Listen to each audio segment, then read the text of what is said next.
Have you ever noticed how some people seem to have an almost supernatural control over the environment around them without saying a word? They don't shout, they don't beg, they simply withdraw, and suddenly everything changes. The energy shifts. People start to question, to chase after, to feel. Now imagine if you did the same. If you stopped reacting immediately to everything, if you chose silence instead of the automatic response, retreat instead of explosion, what do you think would happen? That's where the point lies. When you stop being always available emotionally, physically, psychologically, the world around you goes into crisis because people are used to controlling you through your reactions, through your impulses, through your predictability. But the day you choose to withdraw, the game changes. And those who thought they knew, you realize they know absolutely nothing about you.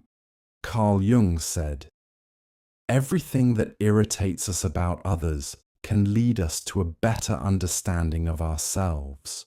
Now think about this. When you become inaccessible, who really gets desperate? Who gets irritated? Who tries to provoke you just to elicit some emotion back? This reveals more about the other than about you, and it mainly reveals how much you are still being manipulated without realizing it. You keep giving yourself to please, to maintain peace, to not lose people who deep down were never really with you. And with every forced yes, every immediate response, every emotional reaction, you give away a piece of your energy. And at the end of the day, what's left?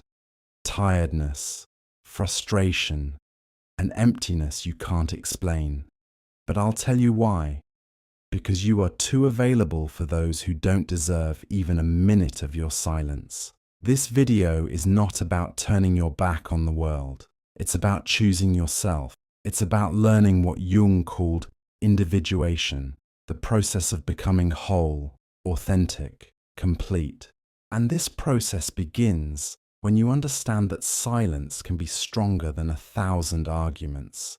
That withdrawal, when it comes from awareness and not from escape, is an act of power. So I ask you now, looking into your eyes, how long will you continue to be controlled by the emotions of others? How long will you react like a puppet every time someone pokes your wound? Maybe it's time to cut those strings, to withdraw, to become a mystery. Because when you stop being available, everything changes. You have been taught to always be present, to respond quickly, to please, to say yes, even when you wanted to say no. Since childhood, you have been conditioned to believe that your worth lies in how available you are to others. But here's a truth that perhaps no one has told you with this clarity. This excessive availability is not a virtue.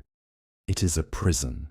And as long as you continue to think that you need to be accessible all the time, emotionally or otherwise, you will be manipulated, drained, and forgotten as soon as you are no longer useful. Do you know why? Because being always available makes you seem predictable, and everything that is predictable becomes a tool. People start to use you as an emotional emergency button. They press it when they want attention, relief, validation, and then put you back on the shelf. But you don't realize this because you are trapped in an illusion that being present for everyone will make someone be present for you. But it doesn't work that way. Carl Jung spoke about the persona, this mask we wear to be accepted, loved, recognized. And it is exactly this mask that keeps you overly available. You say it's okay when you are suffocating. You respond to messages immediately even when you are exhausted. You explain yourself, justify yourself, defend yourself as if you owe something to the world. But the truth is that the more you place yourself at the center of others' stage, the more you disappear from your own. Being available all the time is a subtle form of self-abandonment. It is a disguised way of seeking approval, avoiding rejection, trying to control the image others have of you. But this control comes at a price, and the price is your peace. It is your vital energy being distributed as if it were infinite, when in fact it is limited, very limited. People who want you available all the time, in fact, do not want you. They want what you provide: validation, company, distraction, emotional comfort. But when you change, when you set a boundary, when you refuse to react, those same people get irritated, accuse you, say you are weird. It's not because you changed, it's because you stopped being functional for them. And here's the cruelest point. The more available you are, the less value others give you. Because what is too abundant becomes emotional rag. No one respects what they don't have to earn. No one values what is always there. So now stop and think. Who truly deserves your time? Who deserves your attention, your presence, your listening? Or better yet, who deserves your absence? But before answering that, we need to understand one essential thing. Why do we react so much? Why do we give in so easily? What is behind this almost automatic desire to respond, justify, and please? The answer lies in what Carl Jung called psychic energy, and that is what we will talk about in the next part, because your energy is all you have. And if you don't learn to protect it, someone will use it against you. If this content is making sense to you, click the subscribe button and subscribe to the channel. Thank you for your support. Carl Jung did not see the human psyche as an automatic machine that reacts to stimuli without consequences. For him, our mind is like an energy system, and every thought, emotion, and action consumes a part of that energy. The question is, are you choosing where your energy goes, or are you letting the world decide for you? Every time you react impulsively, you are wasting psychic energy. When you defend yourself against a criticism that didn't even deserve attention, when you respond to a provocation just to prove you are right, when you engage in useless discussions, when you try to please those who do not value you, you are spending your inner strength on what does not nourish you. And Jung was clear, that which you resist persists. The more you react, the more you bind yourself. People who live emotionally drained are not weak. They are misdirected. And do you know what happens to someone who lives exhausted? They become vulnerable. And when you are vulnerable, you become easy prey, manipulative, opportunistic, and emotionally needy people can sense this. They notice that you do not know how to guard your energy, that you react to everything, that you're always trying to solve the world, and they take advantage of it. Jung said that a healthy psyche is one that knows how to keep energy within the system. This means knowing how to say no without guilt, knowing how to remain silent without feeling cowardly, knowing how to observe before acting. Because true power is not in reacting. It is in choosing when and how to act. And this is only possible when you know yourself well enough to recognize your own impulses. How many times have you lost sleep over an unresolved conversation? How many times have you spent hours ruminating on what you should have said, or trying to understand why someone treated you poorly? This is energy being drained without return. You are keeping alive ghosts that should have died long ago, and feeding dynamics that only exist because you insist on responding. Psychic energy is like a force field. When well guarded, it creates presence. You enter a room and command respect without saying a word. But when poorly managed, you become invisible, reactive, fragile, and the world has no mercy for those who give in easily. Therefore, start observing your own triggers. What makes you react automatically? What makes you lose your center? These are the exact points where your energy escapes, and that is where you need to work. Not to become cold or indifferent, but to be selective, to be sovereign over yourself. And here comes one of Jung's greatest revelations. When you conserve your energy, you break the projections that others place upon you. And that bothers a lot, because now we are entering a dark territory, that of silent manipulation. In the next part, we will explore how opportunistic people feed off your energy, and why your unavailability completely disarms these games. Get ready to look into the eyes of those who have always drained you without you realizing it. You think you are in control. You believe your reactions are conscious choices, but the truth is darker. Most of your emotional responses are programmed, and those who understand this manipulate you easily. Opportunistic people don't need to raise their voices, threaten, or force situations. They just trigger the buttons you've left exposed, and you react always. Carl Jung called this projection the psychological mechanism through which people project onto others what they cannot see in themselves. But there is another side to this phenomenon that few notice. While others project onto you, you also become the receptacle for these images. And the more emotionally available you are, the more you become a blank canvas for these projections. You know that friend who only reaches out when they are in crisis, that partner who always needs you to save the day, that person who praises you, but only as long as you are useful to them. None of this is by chance. They are not relating to you. They are relating to the idea of you, to the role you agree to play. And why do you agree? Because you are afraid of disappointing, afraid of not being loved, afraid of being abandoned.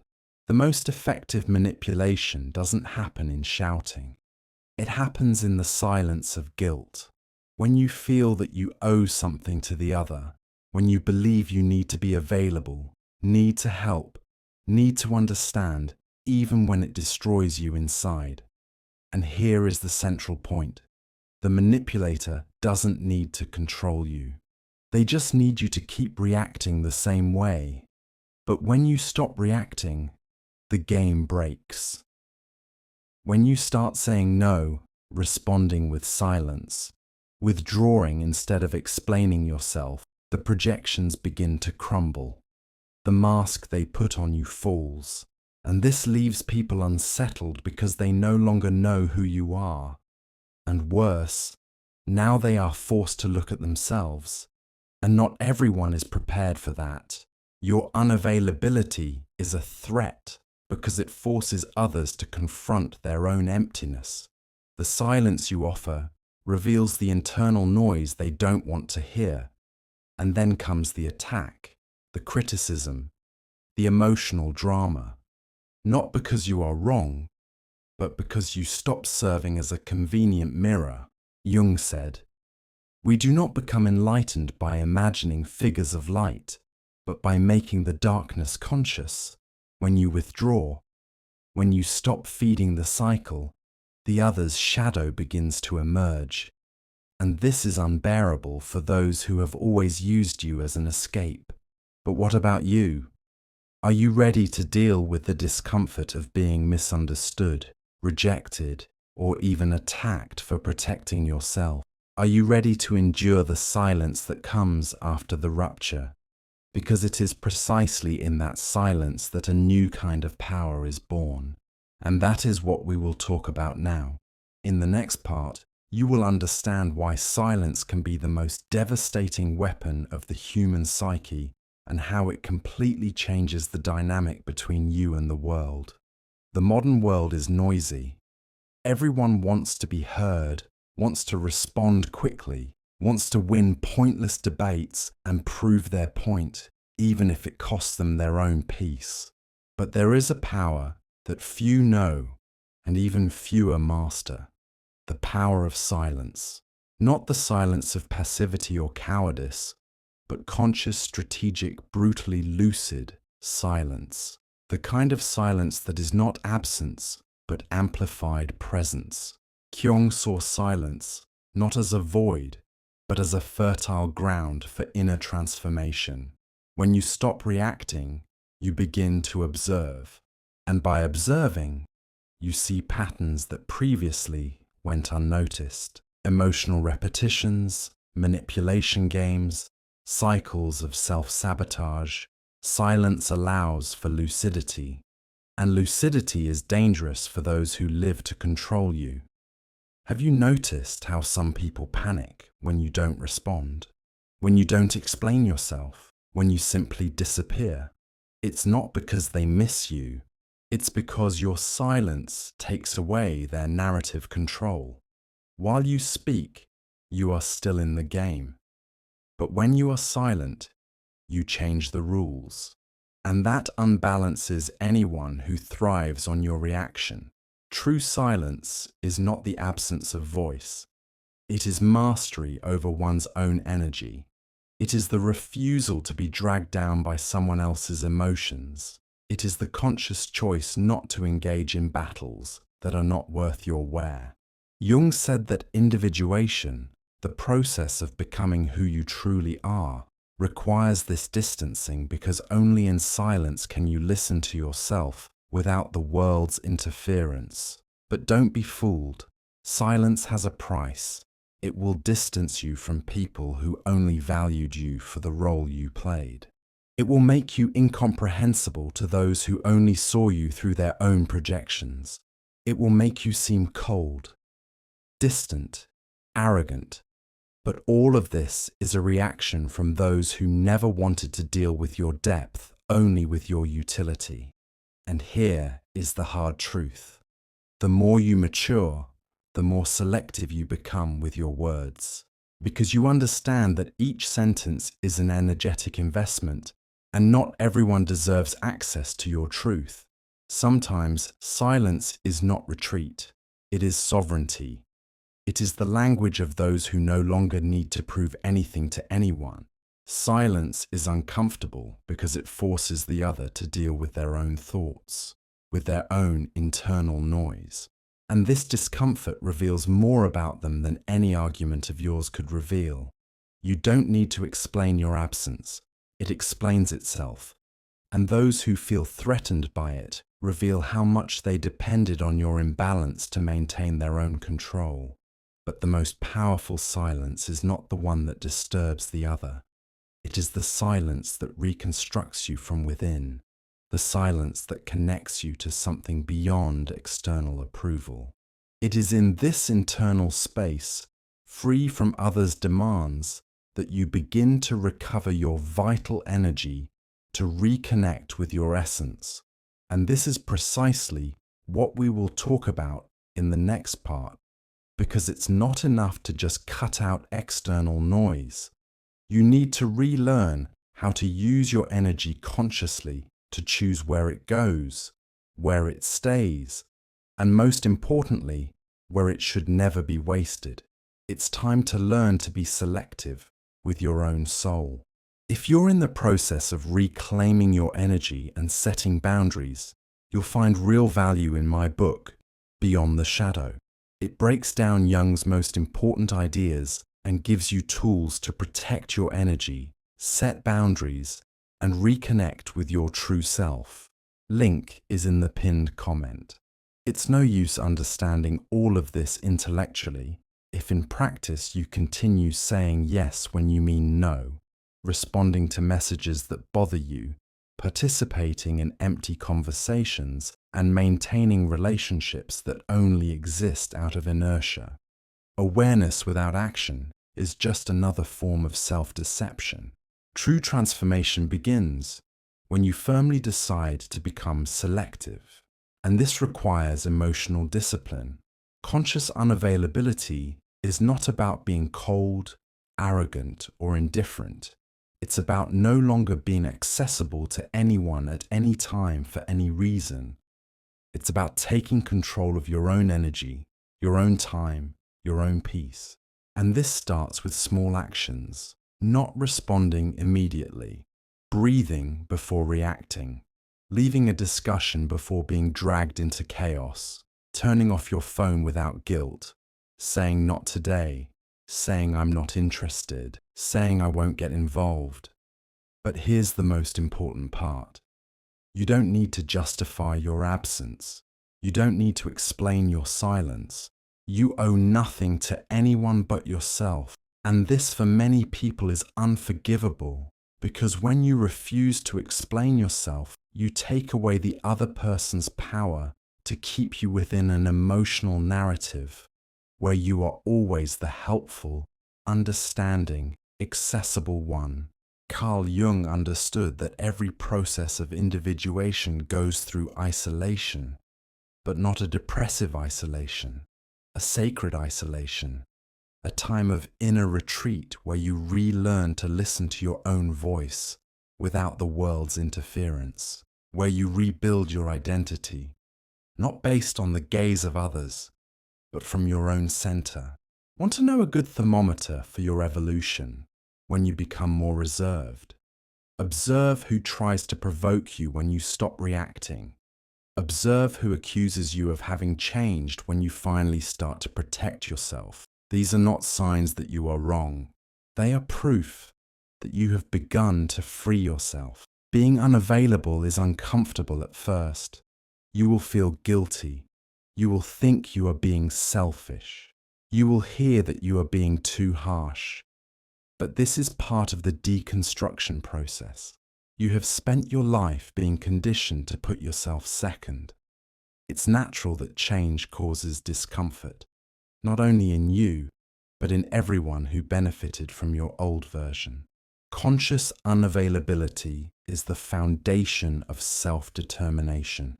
When you say no to the world, you are saying yes to yourself. When you withdraw from a toxic environment, you are reaffirming that your peace is worth more than any false connection. And when you stop explaining yourself, you begin to be respected, even if it's by few. But not everyone is ready for this type of presence because your emotional absence will expose wounds they do not want to face. It will reveal how much they depended on your emotional chaos to feel in control. And it is at this moment that the rupture comes. And with the rupture comes the pain, the loneliness, the estrangement, the feeling that you are losing something, when in fact you are just freeing yourself. But what happens after that? What comes after the distancing? What is born from the silence? In the last part, we will talk about the rebirth that only happens when you have the courage to be misunderstood, to be alone, and to become whole on your own. It's time to understand why the loneliness of the strong is the path to true freedom. When you stop being available to everyone, something profound begins to happen. First comes the silence, an uncomfortable silence that seems to scream inside you. You wonder if you did the right thing, if you are being too harsh, if you are losing people who liked you. But gradually, this silence transforms. It begins to cleanse, to calm, to heal.